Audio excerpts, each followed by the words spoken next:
नमस्कार मित्रों, मेरे कथानिधि चैनल पर आपका बहुत बहुत स्वागत है। आज मैं आपके लिए लेकर आई हूँ मन्नू भंडारी जी की लिखी एक और कहानी, जिसका शीर्षक है नकली हीरे। तो आइए सुनते हैं कहानी नकली हीरे। किसी भी गाड़ी की आवाज सुनती तो मिसेज सरन चौंक उठती। उनकी इस अधीरता को लक्ष्य करके पास बैठी मिसेज गुजराल ने कहा, बड़ी बेचैनी से इंतजार कर रही हो बहन का, क्यों? नहीं, बेचैनी तो कैसी। और फिर अपने को भरसक स्वाभाविक बनाने के लिए सारा ध्यान हाथ की सलाइयों पर केंद्रित करके स्वर में जरा लापरवाही का पुट देकर मिसेज सरन बोली, सोच रही थी मैं खुद उसे लेने स्टेशन नहीं गई, इस बात का उसे बुरा जरूर लगेगा। पर भाई कुछ भी हो, अपने प्रेस्टीज और पोजीशन का कुछ तो ख्याल रखना ही पड़ता है ना।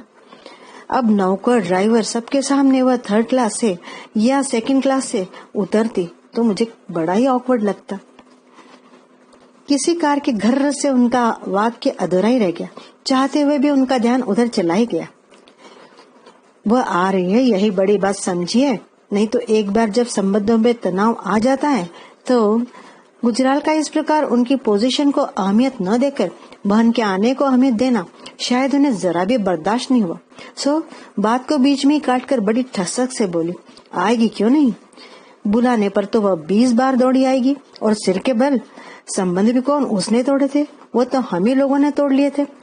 पर जब इस गर्मियों में पापा ने उसे अपने यहाँ बुला लिया तो मैंने भी सोचा, लाओ मैं भी बुला ही लूं।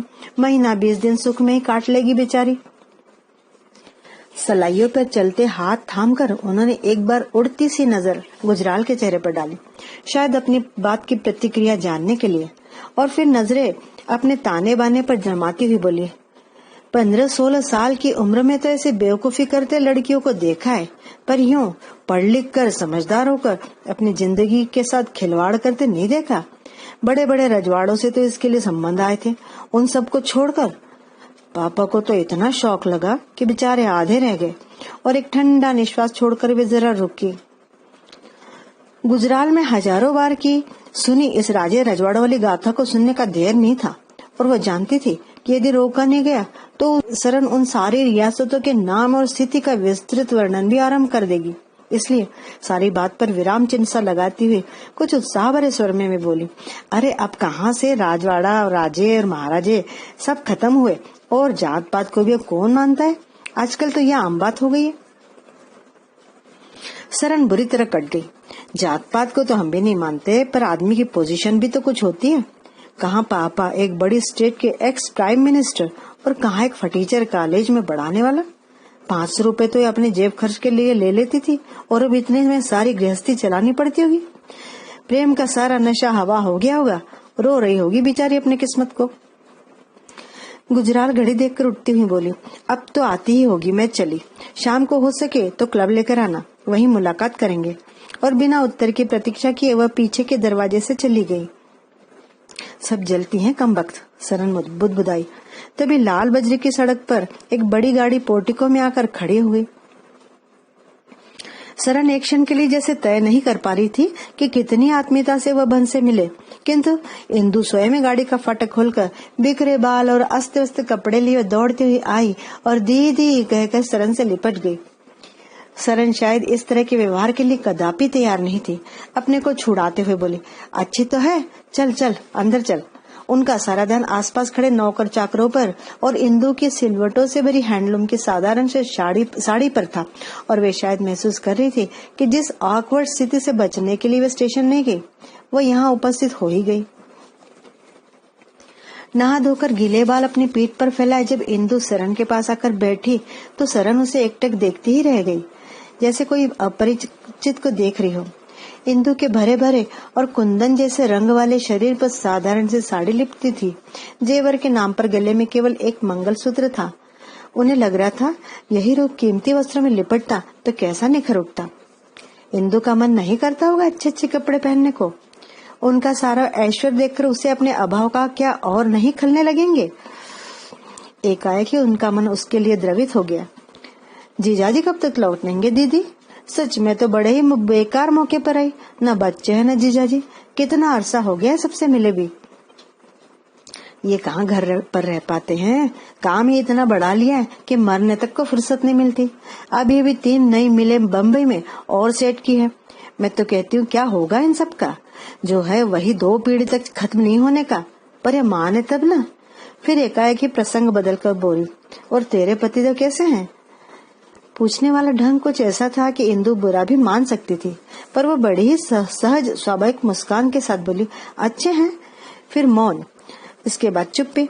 सरन कभी कभी उड़ती नजर से इंदु को देख लेती।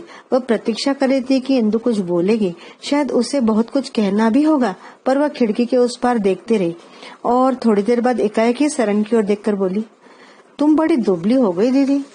2 साल से ही तो तुम्हें नहीं देखा, पर बड़ी कमजोर कमजोर लग रही हो। बात क्या है? रंग भी कैसा फीका फीका सा पड़ गया है। ले, दुबली क्यों होंगी भला? सारे दिन तो फलों का रस पीती हूँ और टॉनिक भी खाती हूँ। हाँ, यहाँ की आबोहवा जरूर अच्छी नहीं है। दोनों फिर चुप हो गए। तभी नौकर ने सूचना दी कि खाना तैयार है। लगा जैसे यही एक आधार मिला। सरन उठी और पीछे पीछे इंदु। एक एक कमरे में हजारों रुपए का फर्नीचर, कारपेट्स और पर्दे लगे हुए थे।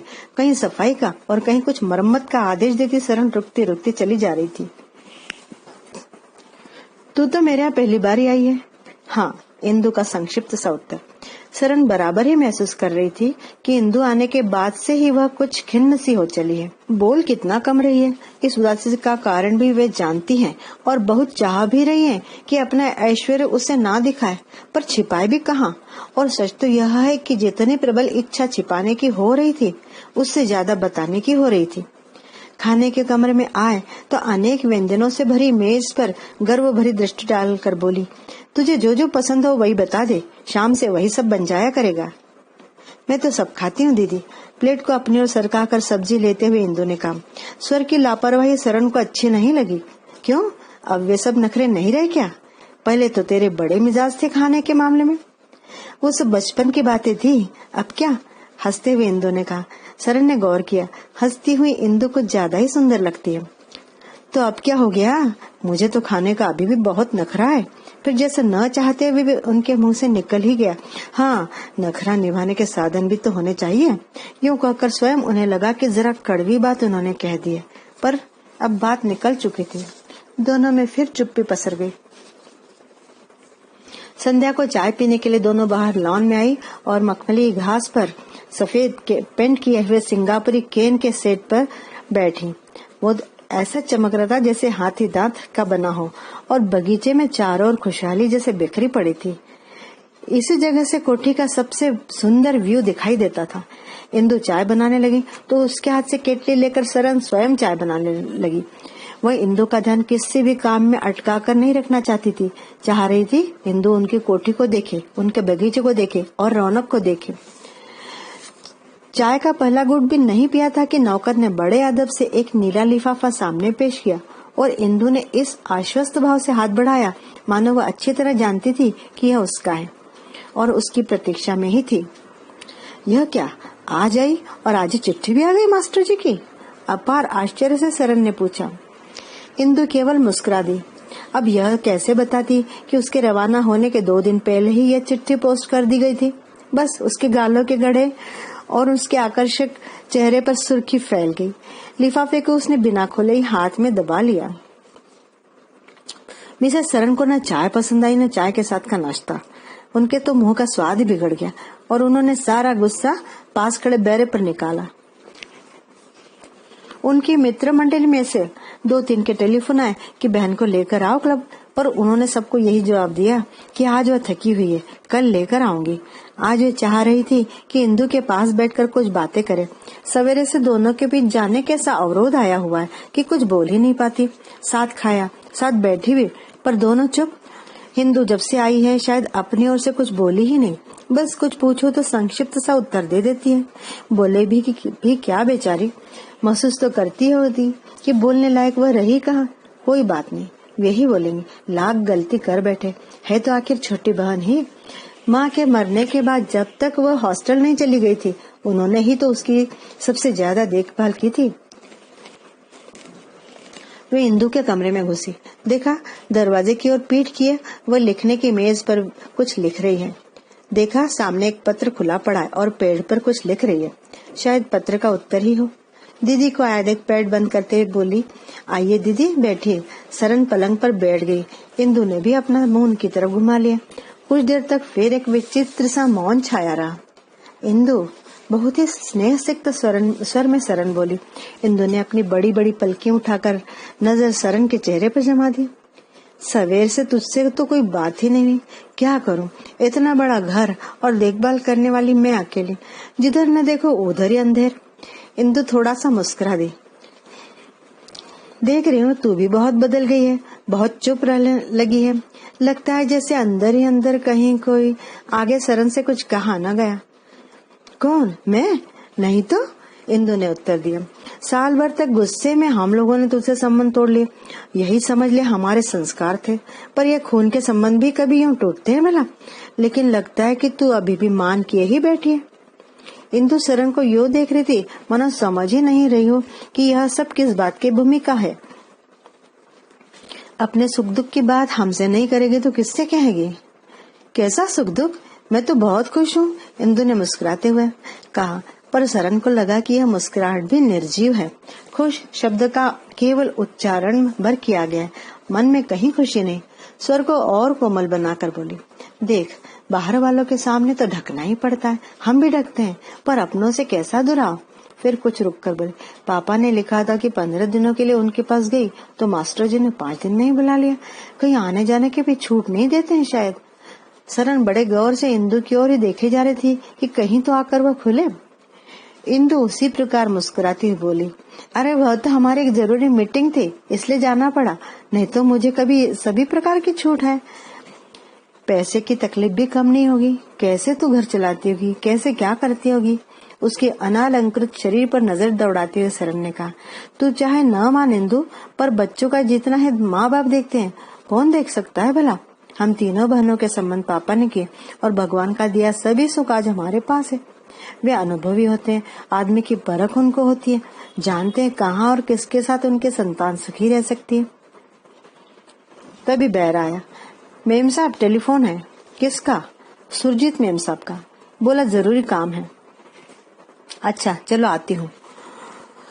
उन्हें मन में संतोष था कि आज अच्छी खासी भूमिका हो गई, कल तक इंदु अपने आप खुल जाएगी। रात में सोने से पहले एक बार फिर इंदु के कमरे की ओर झांका। वो वैसे ही दरवाजे की ओर पीट के कुछ पढ़ या लिख रही थी। अभी भी पत्र ही चल रहा है शायद। बिना इंदु के कमरे में घुसे हुए अपने कमरे में चली गई और बत्ती बुझाकर सो रही। वे सोचती रही कि क्या कर रही है वह बैठी बैठी, क्या लिखते होंगे ये पत्रों में। विवाह को इतने वर्ष हो गए, उन्होंने तो कभी पत्र नहीं लिखे। क्लब जाने के लिए जब सरन और इंदु गाड़ी में बैठी तो इंदु ने शायद पहली बार अपनी ओर से एक प्रश्न किया, कैसा क्लब है दीदी, क्या क्या होता है वहाँ? और उसका ध्यान सरन के गहनों का भड़कीले वस्त्रों और गहरे मेकअप पर चला गया। अरे क्लब क्या, यहाँ का सबसे बढ़िया रेस्तरां है।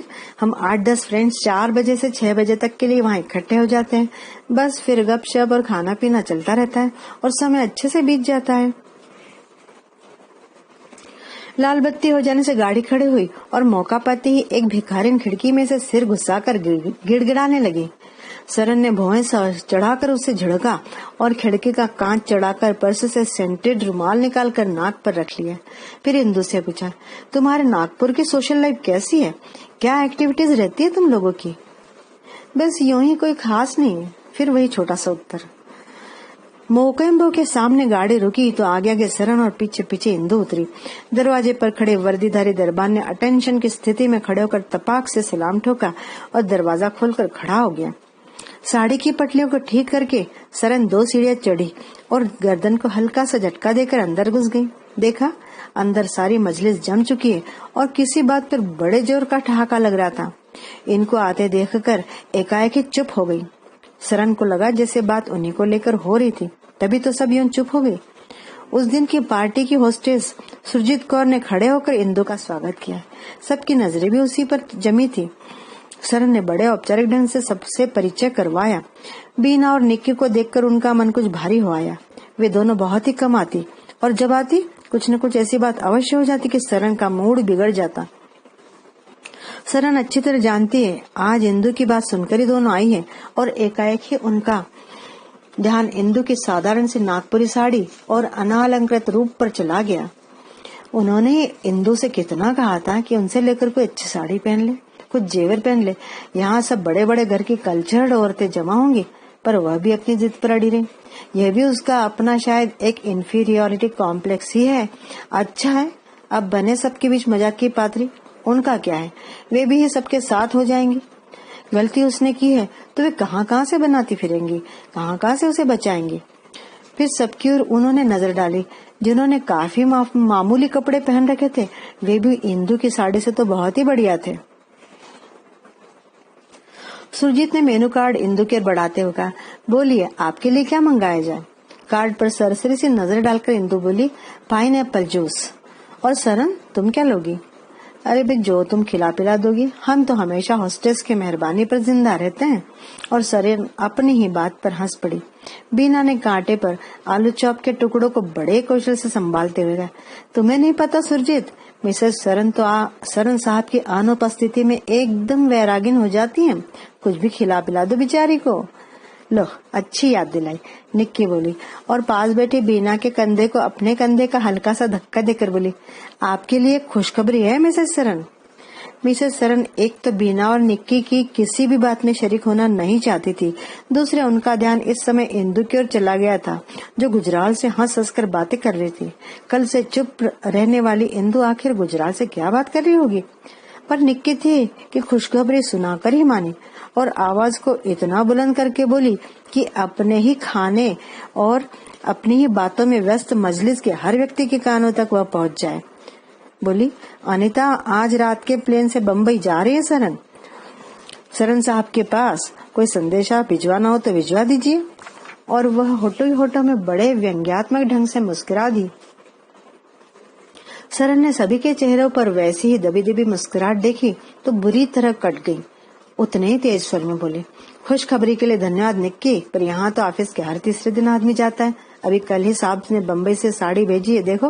पहनी हुई साड़ी की ओर संकेत करके उन्होंने कहा, पर तभी जाने कैसे उनके हाथ के प्याले से थोड़ी सी कॉफी छलक कर साड़ी पर गिर पड़ी।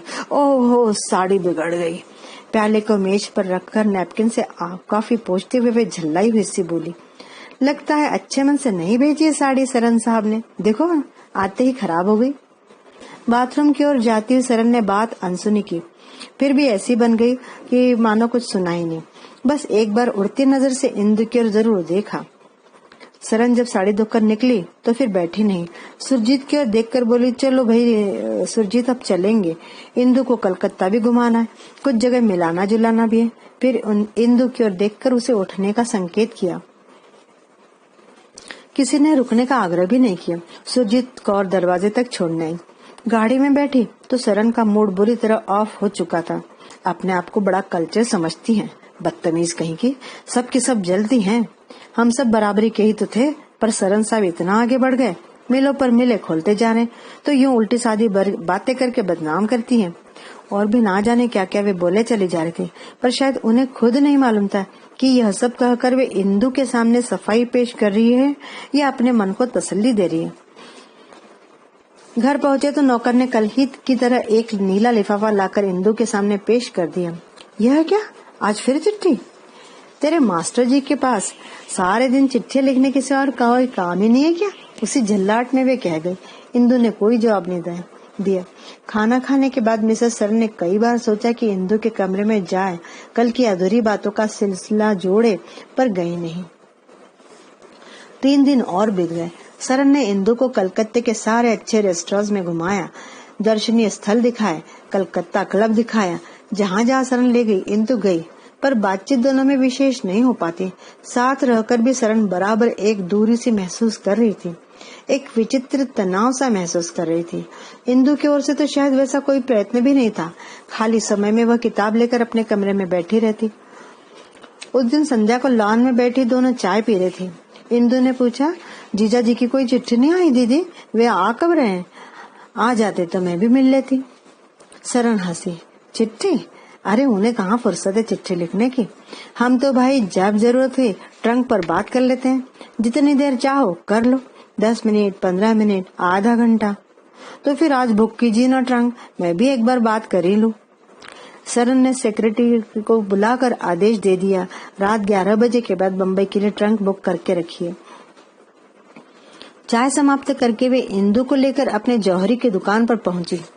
बड़े तपाक से स्वागत हुआ। सरन ने कुछ नए डिजाइन के अच्छे अच्छे सेट निकालने को कहा। देखते ही देखते सारा काउंटर मखमली डब्बों से भर गया। ले, इनमें से एक सेट पसंद कर ले तो, सरन ने सामने फैले जगमगाते हुए डिब्बों के संकेत करके कहा। सेठ जी एक के बाद एक डिब्बे खोलते ही चले जा रहे थे और उनके मतानुसार हर सेट अपनी तरह का अनोखा सेट था। पसंद कर लो? कौन, मैं? कुछ आश्चर्य से इंदु ने कहा। मैं तो यह सब पहनती ही नहीं दीदी। मैं अपनी ओर से दे रही हूँ, अब पहनना, सरन ने कहा और ढेर में से एक सेट निकाल कर बोली, देख तो ये कैसा है, पहन कर देख, तुझ पर खूब खिलेगा। बीच में सेठ जी बोले, अरे साहब इसकी तो बात ही मत पूछिए, 5 सेट के ऑर्डर तो आए रखे हैं, जो भी देखता है बिना पसंद किए नहीं जाता। सरन के बढ़े हुए हाथ से सेट लेकर वापस उसे काउंटर पर रखते हुए इंदु ने कहा, मैं सचमुच नहीं पहनती दीदी, लेकर क्या करूंगी?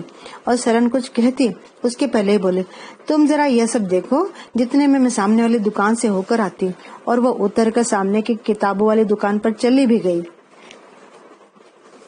सरन ने अपने को बड़ा अपमानित सा महसूस किया। एक क्षण तो वो इंदु का जाना देखती रही, फिर उन जेवरों में खो गई। बहुत छानबीन करके उन्होंने एक हीरे का हार पसंद किया। गले में डालकर आदमकद शीशे के सामने खड़ी होकर हर एंगल से उसे देखा। इंदु हाथ में एक पैकेट ले लौट आई थी, यह भी उन्हें देखा। शायद किताबें लेकर आई थी, पर उन्होंने उसे देखकर भी अनदेखा कर दिया और फिर कुछ पूछा भी नहीं। इंदु ने शायद सरन की बेरुखाई भांप ली। शायद उसे यह भी लगा कि इनकार करके वह ज्यादती ही कर गई है, इसलिए स्वयं ही आगे कर बोली, दीदी इसे ले लीजिए, आप पर बड़ा सुंदर लग रहा है। सरन शीशे में पड़ते इंदु के प्रतिबिंब को देखकर ही बोली, 70,000 मांग रहे। फिर दोनों हाथ पीछे ले जाकर हुक खोलती हुई बोली, यहाँ तो मन पर चढ़ने की बात है, चढ़ गया तो ले ही लूंगी। फिर सेठ जी से कहा, इसे पैक करवा दीजिए, लेकिन फाइनल जवाब 2 दिन बाद ही दूंगी, जरा 2-4 लोगों से और पसंद करवा लो। जरूर। हार को वापस केस में जमाते हुए सेठ जी बोले, इसके बारे में 2 राय हो ही नहीं सकती, आप 2-4 को छोड़कर 10 को दिखा दीजिए। दोनों लौट पड़ी। रात 12 के करीब ट्रंक की लाइन मिली। इंदु सरन के कमरे में ही बैठी थी। बड़ी फुर्ती से सरन ने रिसीवर उठाया। हेलो, हाँ, मैं मिसेस सरन। कौन, राम सिंह? साहब को दो, साहब को, हम जरा बात करेंगे। और सरन ने राम सिंह की मोटी किंतु स्पष्ट आवाज में सुना, साहब तो हुजूर अनीता बेम साहब के साथ डांस पर गए हैं, आने से हम बोल देगा।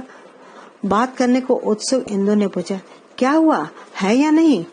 रिसीवर को वापस पटकते हुए सरन ने कहा, ये तो है ही नहीं, अच्छी जान मुसीबत में कर रखी, दिन में चैन न रात में। और एक हल्की सर्द सी आह निकल गई उनके मुंह से। इंदु चुपचाप अपने कमरे में लौट गई। दूसरे दिन सवेरे ही इंदु के पास नागपुर से तार आ गया कि फौरन चली आओ। सरन ने चिढ़कर कहा, यह भी कोई बात हुई भला? बहन के पास रहने का हक भी नहीं तुम्हें? पापा के पास भेजा तो यूं बुला लिया, यहाँ भेजा तो तार आ गया, जैसे वे ही तेरे सब कुछ है, हम तो कुछ है ही नहीं। बात यह है दीदी कि उन्हें, और इंदु का चेहरा सुर्ख हो गया और सरन से जाने की अनुमति लेने के लिए वह मुस्कुराई तो गालों के गड्ढे और गहरे हो गए।